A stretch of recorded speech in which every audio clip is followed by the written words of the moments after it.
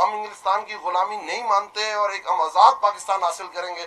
کل کے دن عمران خان اناؤنس کریں گے کہ ہم امریکہ کی غلامی نہیں مارتے اور اس کی حقیقی آزادی مارچ کی ڈیٹ اناؤنس ہوگی, اور انشاءاللہ تعالی میں امید کرتا ہوں پورا اسلام آباد کل امٹ کے F9 پارک کے اندر ہوگا. دیکھیں جی, اب تو میڈیا کے سامنے ہے, عظیم پاکستانیوں کے سامنے ہے, گزشتہ 6 ہفتوں میں امپورٹڈ حکومت نے پاکستان کی معیشت تباہ کر کے رکھ دی ہے, اور ہمارا پیغام ہے ان عظیم پاکستانیوں کو, اگر یہ امپورٹڈ حکومت اگلے 6 ہفتے مسلط رہی تو یہ پاکستان خدا نخواستہ ملک کو تباہ کر کے رکھ دیں گے. تو اس لیے ہماری اپیل ہے ان عظیم پاکستانیوں کو, انشاءاللہ یہ باہر نکلیں گے کل ہماری لیڈر کی کال پہ, تاکہ پاکستان کو خدا نہ خواستہ سری لنکا والے حالات سے بچایا جا سکے. اب یہ ثابت ہو چکا ہے, شہباز شریف پاکستان کی تاریخ کے کمزور ترین اور نالائق ترین وزیر اعظم ثابت ہوئے ہیں. میں سمجھتا ہوں کہ ایک بنیے کی دکان اگر وہ بھی فیصلہ نہ کرے تو وہ بھی نہیں چل سکتی. ہر ایک بنیا بھی اپنی دکان چلانے کے لیے فیصلے کر لیتا ہے. یہ 22 کروڑ لوگوں کا ملک ہے اور کوئی فیصلے نہیں یہ کر پا رہے. اتنی کمزور حکومت ہے کہ فیصلہ ہی نہیں کر پا رہے کہ ہم نے ملک کو کس طرف لے کے جانا ہے.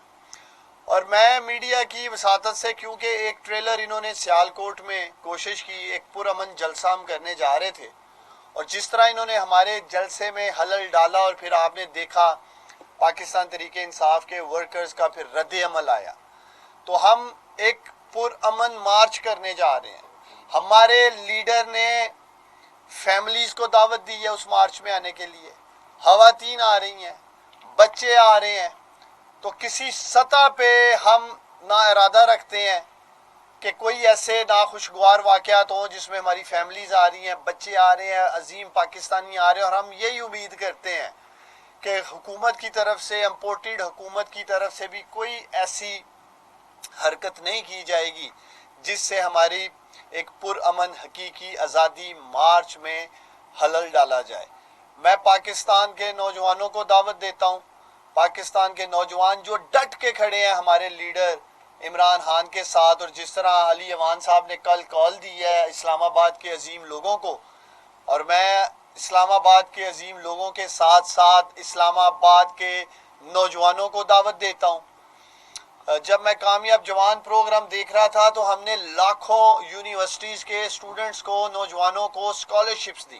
عمران خان کا وہ ایک ویژن تھا جو کامیاب جوان پروگرام تھا. ہزاروں نوجوانوں کو اربوں روپے کی لاگت سے, تقریباً 50 ارب روپے ہم نے قرض تک دیے تاکہ یہ اپنا کاروبار شروع کر سکے. تو میں جب بھی یونیورسٹیز میں گیا ہوں اسلام آباد کی, یہ بہادر پاکستان کے بیٹے اور بیٹیاں, انہوں نے ہمیشہ عمران خان کو ویلکم کیا. میں اسلام آباد کی یونیورسٹیز, کالجز کے نوجوانوں کو دعوت دیتا ہوں, بھرپور شرکت کرنی ہے آپ سب نے کل یہاں, اور ہم سب مل کر اپنے عظیم لیڈر کا انشاءاللہ تعالی تاریخی خطاب بھی سنیں گے اور تاریخ بھی سنیں گے, جس تاریخ کو ہم سب پاکستانی یہاں اسلام آباد میں اکٹھے ہو رہے ہیں. جی پلیز. سر یہ سوال یہ ہے کہ نواز صاحب کہہ رہے ہیں کہ 3-4 انگریز ایسے ہیں کہ جو پی ٹی آئی میں آنا چاہتے ہیں, جو کہ ایک ان کے دشمن والے قسم کے ہیں, تو اگر وہ آپ کی طرف آ رہے ہیں تو آپ الیکشن کے بجائے عدم اعتماد کیوں جا رہے ہیں؟ ہاں, بڑا سمپل سی بات ہے. ہم نظام چینج کرنے کی بات کر رہے ہیں, ہم اس نظام کا حصہ نہیں بنتے جس کی ہم خود مخالفت کرتے ہیں, کہ ہم لوٹا کرسی کو نہیں مانتے, ہم ضمیر فروشی کو نہیں مانتے. اور آپ یہ سمجھ رہے ہیں ایک لولی لنگڑی حکومت کے لیے اور ہم ان ضمیر فروشی کو تقویت دیں؟ ہم تو اس نظام کے خلاف ہیں. اور شکر ہے آپ نے یہ سوال نہیں کر لیا کہ ادھر جو واش روم ہوں گے اس میں لوٹے کہاں سے آئیں گے. تو میں وہ بھی بتا دینا چاہتا ہوں, لوٹے فارغ ہو گئے ہیں, اب ہمارے واش روموں میں استعمال ہوں گے جو لوگ مارچ کرنے آئیں گے.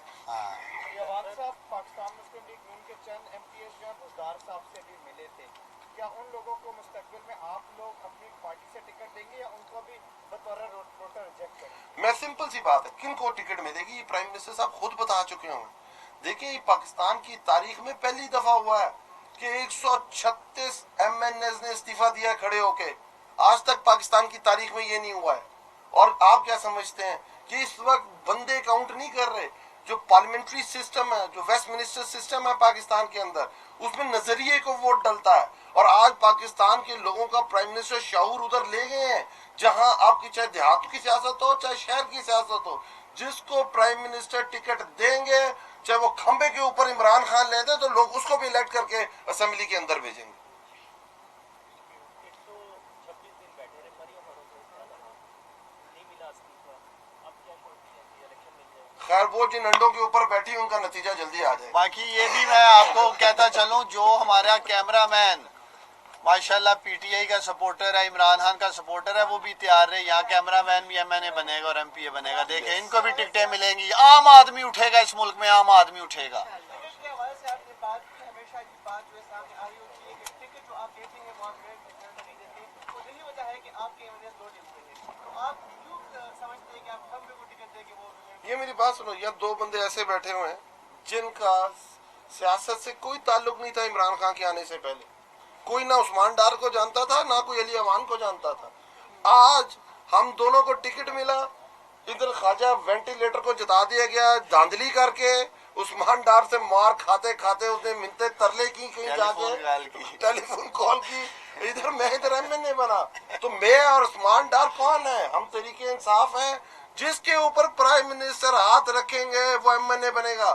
غلطی ہوتی رہتی انسانوں سے, غلط ٹکٹ بھی گئے تھے پچھلی دفعہ, پر یہ لرننگ ہے, یہ لیسن ہے.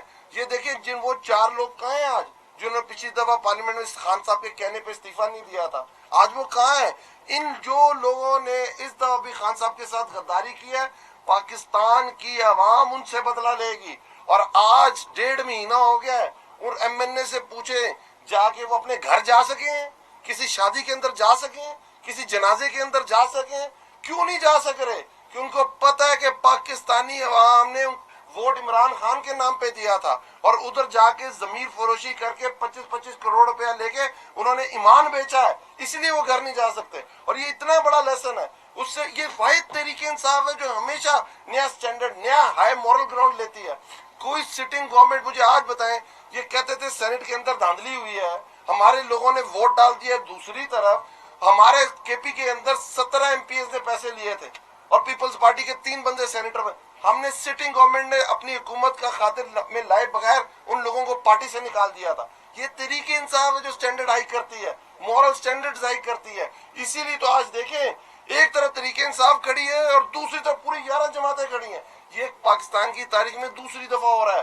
پہلے ہوتا تھا ووٹ بھٹو کا یا اینٹی بھٹو کا, آج پاکستان کی سیاست عمران خان یا اینٹی عمران خان ہے, اس کے علاوہ کوئی سیاست نہیں ہے پاکستان کے اندر. مطلب آپ اس سوال ہے کہ ایوان صاحب کو جواب دیں گے نہیں.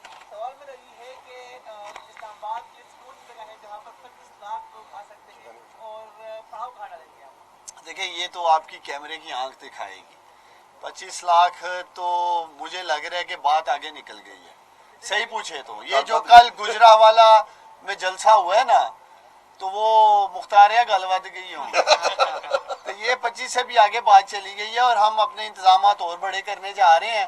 تو یہ تو کیمرے کی آنکھ دکھائے گی. ڈرون آپ نے اپنے تیار رکھنے ہیں. خاص طور پہ نون لیگ والوں کو کرسیاں گننے کی بڑی عادت ہے, مریم اورنگزیب کو اور رانا ثناءاللہ کو. اور خاص طور پہ میں چاہوں گا ایک نجی چینل ہے ہمارا, بڑا اسے خیال ہے, وہ ضرور کرسیاں انہیں دکھائے اور کھل کھل کے دکھائے جب دنیا ہوگی. ہاں نام لینے کی ضرورت نہیں, سب جانتے ہیں. ٹھیک ہے جی. ہاں مارچ ہی رہے گا. اب یہ امپورٹڈ حکومت کے ہاتھ میں ہے کہ یہ پورا من مارچ ہی رہے, ورنہ ہم نے ان کو چھوٹا سا ٹریلر سیالکوٹ میں کر کے دکھا دی ہے. پوری ریزسٹنس کی ہے 2 گھنٹے.